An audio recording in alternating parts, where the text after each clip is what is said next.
The less of the Bonanza set, Dan Blocker, the big gentleman audiences always saw as the nation's good guy, suddenly looked straight into the camera and said a line that sent a chill through the entire crew.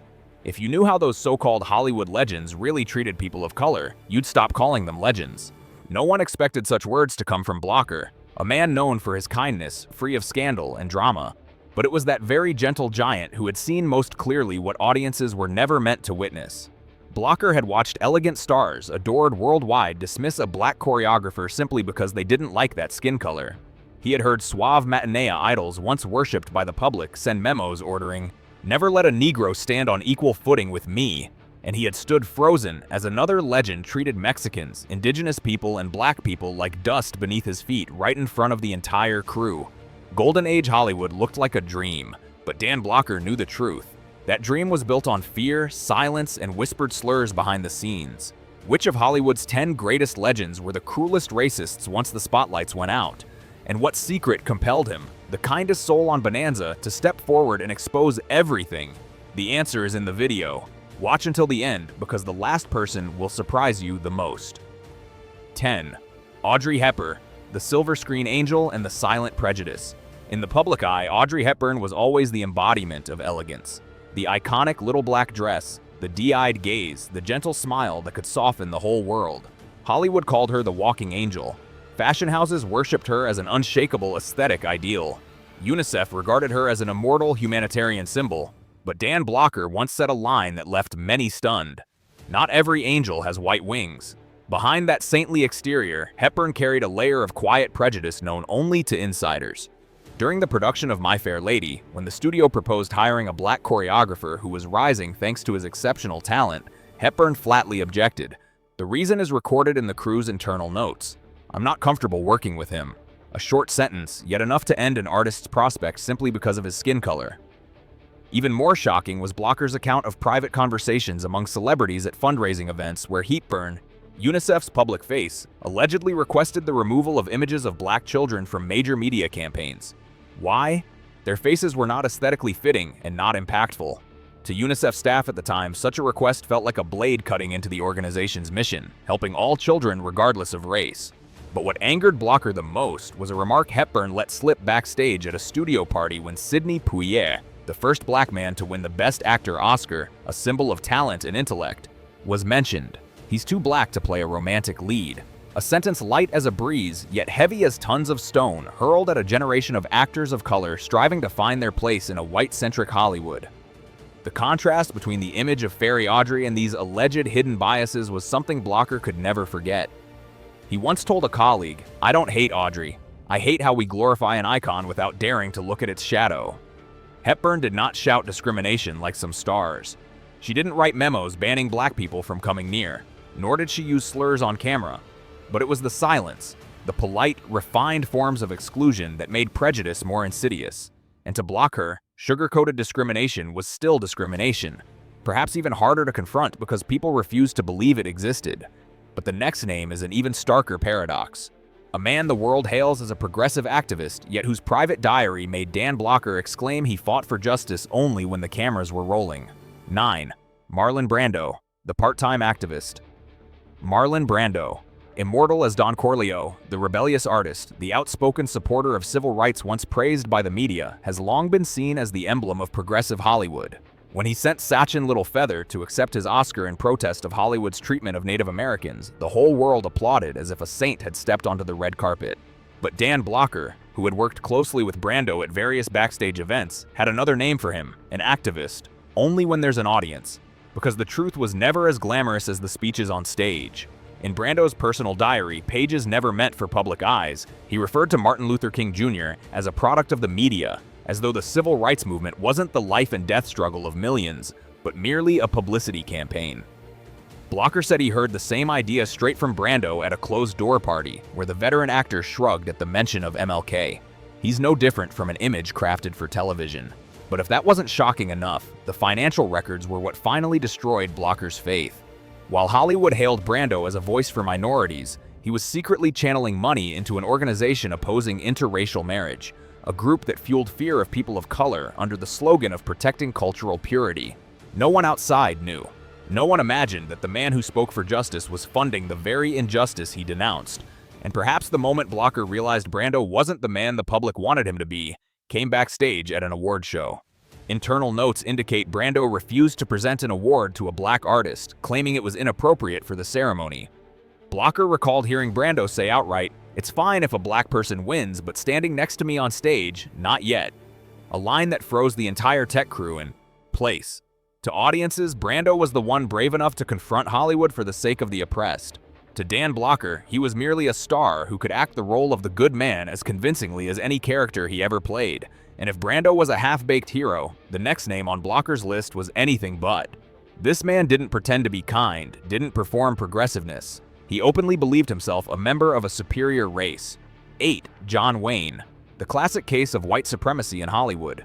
In Hollywood history, few figures have been as towering and immovable as John Wayne.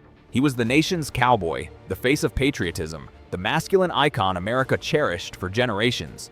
But to Dan Blocker, Wayne was the clearest example of what he called white supremacy in a cowboy hat. Unlike Audrey Hepburn with her velvet-wrapped prejudice or Brando with his half-baked ideals, John Wayne was blunt. No disguises, no remorse, no apologies. In an interview that Hollywood later tried to bury as deep as possible, Wayne stated outright, "I believe in white supremacy." No metaphors, no euphemisms. A bare declaration of where he believed white people should stand above everyone else. Blocker recounted that Wayne carried that worldview into both his life and his work. When the civil rights movement erupted, many artists chose silence. Wayne did not. He called those fighting for equality communist agitators and openly aligned himself with politicians who opposed integration. And it wasn't just talk. Wayne physically assaulted black journalist James Hicks after being questioned about his opposition to the Civil Rights Act. Not an argument, a real attack.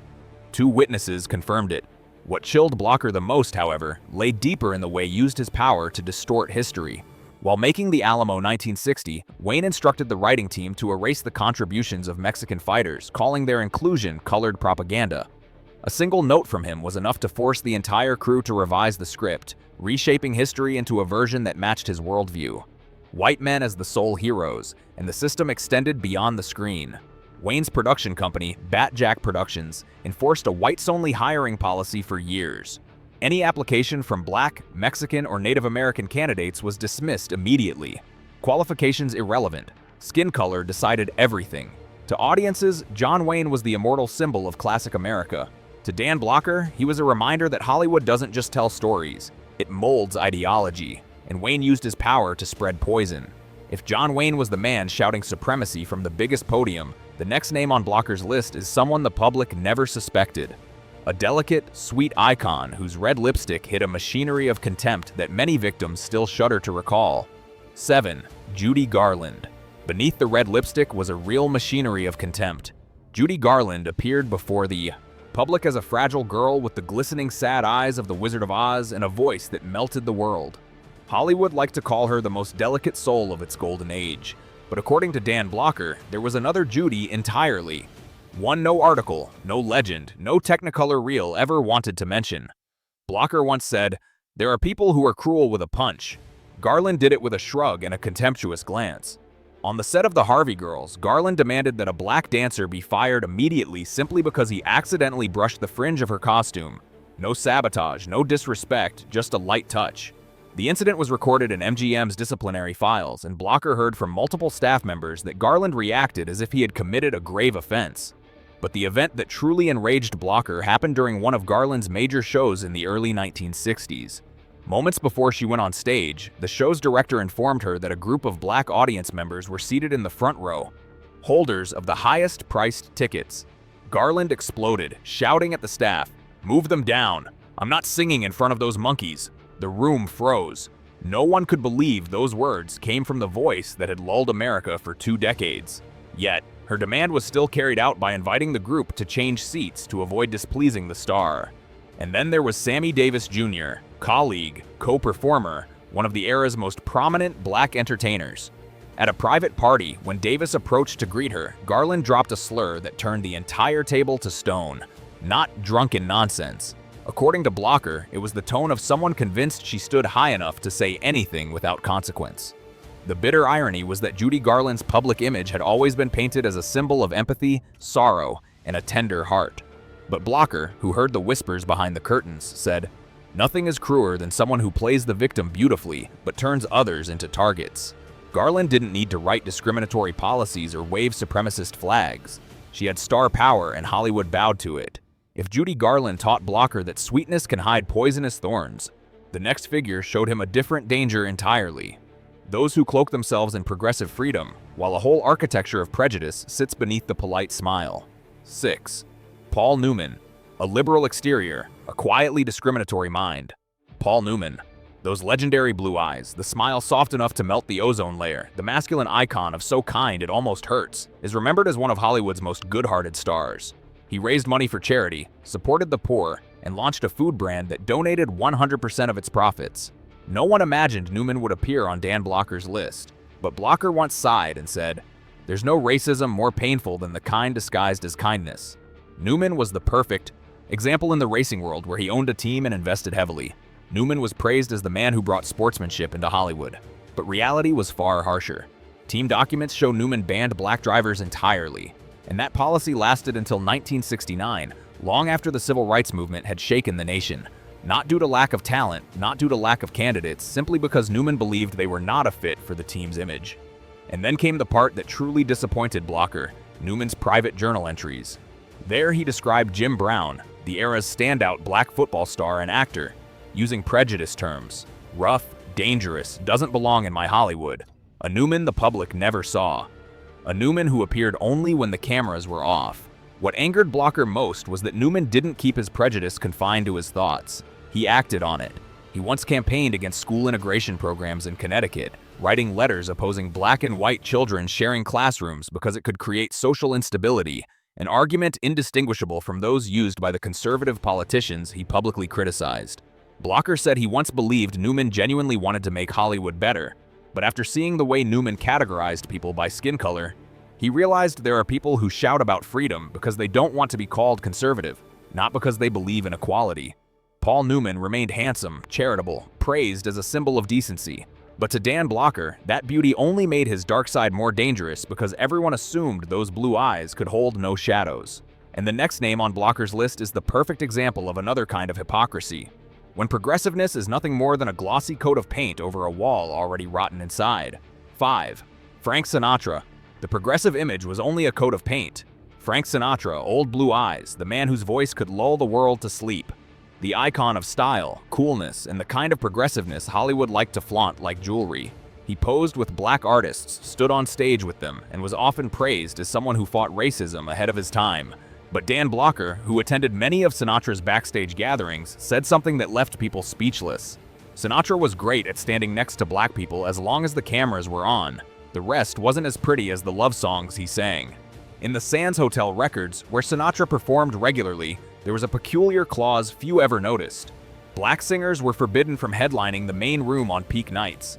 They could open, support, energize the crowd, but never occupy the spot Sinatra held. The internal justification stated plainly, not suitable for the hotel's image, a form of luxury racism requiring no shouting, just a line in a contract. But reality was harsher than paperwork. Blocker recounted a story that circulated among photographers of the era. Sinatra once beat a black photographer, hurling slurs as he hit him, leaving onlookers frozen. The attack had nothing to do with professionalism, only that the photographer dared capture him from an angle he disliked. A Sinatra the public never saw. A Sinatra not singing "Fly Me to the Moon," but spitting slurs at someone's face. And then there was the system Sinatra helped sustain, a network of racially segregated nightclubs from Vegas to Miami. Under the guise of maintaining aesthetics, he supported separating black and white patrons, splitting headliners from supporting performers, and even persuaded several club owners to preserve an unwritten rule. Black performers could take the stage, but never sit in the VIP section. To the public, Sinatra was a voice against injustice. To Dan Blocker, he was a bitter reminder that there are people who sing about freedom as if it's a gift they bestow upon the world. The problem wasn't the voice, it was the power, and the selective way Sinatra wielded it. Progressive on stage, discriminatory backstage. After Sinatra, Dan Blocker turned to another name, someone whose on-screen coolness clashed violently with the prejudice he displayed in real life. 4. Steve McQueen, the king of cool but not cool with black people. Steve McQueen, Hollywood's emblem of nonchalance, the man who could captivate the world with nothing more than a cigarette and a raised eyebrow, was long regarded as the spirit of freedom itself. He was the king of cool, undisputed. But Dan Blocker once said something that turned that title into a joke. McQueen was cool, unless your skin wasn't white. Behind the scenes of The Great Escape, one of his most iconic films, McQueen revealed that side of himself openly. When the studio wanted to expand the cast to more accurately reflect the multiracial reality of World War II, McQueen refused to act alongside any black performers. He pressured the director and writers, even threatened to quit the film if the authenticity of the P camp was compromised. An argument framed like historical accuracy, but at its core, racism disguised as research. But that was only the tip of the iceberg. The part beneath the surface was what chilled Blocker. According to later declassified FBI files, McQueen cooperated secretly with the agency to monitor civil rights activists, especially those influential in the entertainment world. He provided names, meeting locations, even personal details, all under the pretext of protecting Hollywood from communism. But to Blocker, the truth was far simpler. McQueen feared the change the civil rights movement represented. And he didn't just fear it, he fought it.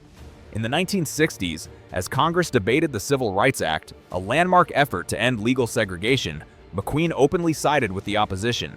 No hedging, no coded language. He claimed granting black Americans equal access to basic rights was excessive government intrusion into people's lives. A statement that led Blocker to remark, "If being cool means standing still while others are crushed, then McQueen truly was the king of cool." Adding to the irony, McQueen was celebrated as the icon of rebellion and personal freedom. He drove fast, broke rules fast, and became a legend just as fast. But Dan Blocker knew a truth few wanted to acknowledge. Not every rebel fights for justice. Some rebels simply keep their place at the top a white pyramid. And if McQueen showed Blocker that prejudice can be wrapped in coolness, the next name revealed something else entirely. Some stars treat racism as the natural order of the world. 3. Charlton H., the epic hero with prejudice carved into his foundations. Charlton H., the crowned ancient hero of Ben-Hur, the man who parted the sea in the Ten Commandments, the towering godlike figure perched at top Hollywood, was long regarded as the face of righteousness. But to Dan Blocker, H was the clearest example of a two-faced performer. One face for saving the world on screen and another for upholding racial hierarchy off-screen. Inside the studio system, H was notorious for lobbying to remove or shrink roles for black characters, regardless of whether the film's historical setting demanded their presence. Screenwriters recounted that whenever a black character appeared too prominently, H would request an adjustment to avoid disrupting the narrative, and everyone knew exactly what that meant. One studio note, later shared by a director, left Blocker numb. "The audience doesn't want to see a Negro on equal footing with me." Not written by the studio, but sent directly from H's short, cold, and enough to kill the chances of any black actor who dared approach a role parallel to the star. But H's racism didn't stop at the studio gates. He carried it proudly into real life. During the political turmoil of the 1960s, as America shook under the civil rights movement, H funded the campaign of George Wallace, the man infamous for declaring segregation now, segregation forever, a choice that required no further explanation. Then, as president of the NRA, H continued using that platform to deliver racially charged speeches, stoking fears of urban chaos and black violence. The audience cheered. Some politicians saw opportunity, but Blocker saw only one thing: a man who once wielded swords to save nations on screen, now using that same heroic authority to justify discrimination in reality. To Hollywood, Charlton H was the embodiment of heroism. To Dan Blocker, he was proof that playing Moses doesn't teach someone justice. Some men understand only power and refuse to share it with anyone of a different color, and the next figure showed Blocker a different variant of the same disease. Discrimination that was quiet, polite, wrapped in a flawless tuxedo and a stage-ready smile. 2. Fred Astaire, elegant on stage, pushing black performers out of the spotlight. Fred Astaire is remembered as the most elegant man Hollywood ever produced. Every step he took seemed to lighten gravity itself. Every tuxedo he wore looked as if it were tailored by theatrical gods. Audiences saw perfection, grace, an untouchable artistic monument. But to Dan Blocker, Astaire was living proof that racism doesn't always shout. Sometimes it smiles and quietly steps aside. In Swingtime 1936, Astaire performed a number advertised as a tribute to black tap legend Bill Bojangles Robinson. But his chosen method of honoring a black artist was blackface, painted black skin, Stereotyped makeup, a dance performed for white audiences as an homage, a tribute in which a stare claimed the entire spotlight while the man he was supposedly honoring remained outside the system's frame. And it wasn't a one-off lapse. Astaire repeatedly requested all white casts, rejected scenes considered too integrated, and consistently avoided sharing the screen with black performers in any context that might portray them as equals. No public memos, no fiery speeches, just polite requests, backstage preferences, and subtle nods that every production crew understood without needing clarification. Blocker said he saw Astaire's silent prejudice reflected in every career choice. Films about jazz with barely any black musicians, dance numbers borrowing heavily from black styles yet never featuring black dancers beside him. The culture was borrowed, the people were excluded. Hollywood history often calls Astaire the man who defined refinement. But to Dan Blocker, that refinement hid something not refined at all. He wanted the spotlight to shine only on faces that matched his own.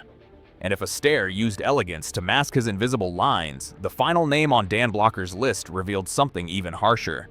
Sometimes the warmth seen on stage is only a shell covering a very cold heart off stage. 1. Bing Crosby, a warm voice, a cold prejudice. Bing Crosby, a man of white Christmas with a voice soft as silk and soothing enough that the world came to see him as the sound of peaceful, snowy nights. His image was so immaculate that generations believed Crosby embodied kindness, gentleness, and empathy. But Dan Blocker knew a very different Bing Crosby, a Bing Crosby who didn't sing. A Bing Crosby who didn't smile. A Bing Crosby whose coldness stood in total opposition to his music. The story begins with his son, Gary Crosby. In his memoir, Gary wrote that his father regularly used slurs for black people, Latinos, Jews, spoken with complete ease as if they were ordinary words of daily life, not said in rage, not a relic of the times. Gary stated plainly, he said those words the way someone comments on the weather. And to Blocker, that was even more frightening than those who shouted racism at the top of their lungs because it revealed a deep, casual coldness that required no justification, no explanation. Backstage accounts also showed that Crosby was an active member of several elite clubs that explicitly excluded people of color. These places had unwritten rules. White members entered through the front door, others, if allowed, through the back. Crosby never objected. He accepted the rules, endorsed them, and enjoyed the privileges they afforded him. What made Blocker most bitter wasn't that Crosby was prejudiced. It was how perfectly he hid it so well that the world believed he was the embodiment of kindness. Crosby's music was played at the warmest moments. Christmas, family gatherings, quiet nights at home. Yet behind the scenes, he helped sustain the very structures of racial discrimination that his songs made people forget. Dan Blocker once said, "Crosby's music soothed America's heart, but he made many hearts feel heavier. An artist can make the whole world feel warm. That doesn't mean he is warm toward the world." When Dan Blocker first revealed these secrets, Hollywood fell silent. Not because they were shocked, but because he had spoken aloud what the entire system had long grown accustomed to hiding beneath its glitter. That the golden age of Hollywood wasn't built solely on bright lights, but also on invisible racial lines, quiet, painful, and everywhere. From the graceful Audrey Hepburn, the socially conscious Marlon Brando, the all-American masculine icon John Wayne, to the warm Christmas under Bing Crosby. Each carried a dark side the audience never saw. Every gentle smile, every immaculate tuxedo, every speech for justice only made the truth more bitterly ironic. Behind the legends lay prejudices that helped shape a Hollywood blindingly white. In its casting, its opportunities, and its historical memory. Of all the names above, which one shocked you the most? Leave a comment below and don't forget to like, share, and subscribe so you won't miss the next parts of this series uncovering the hidden shadows of Hollywood.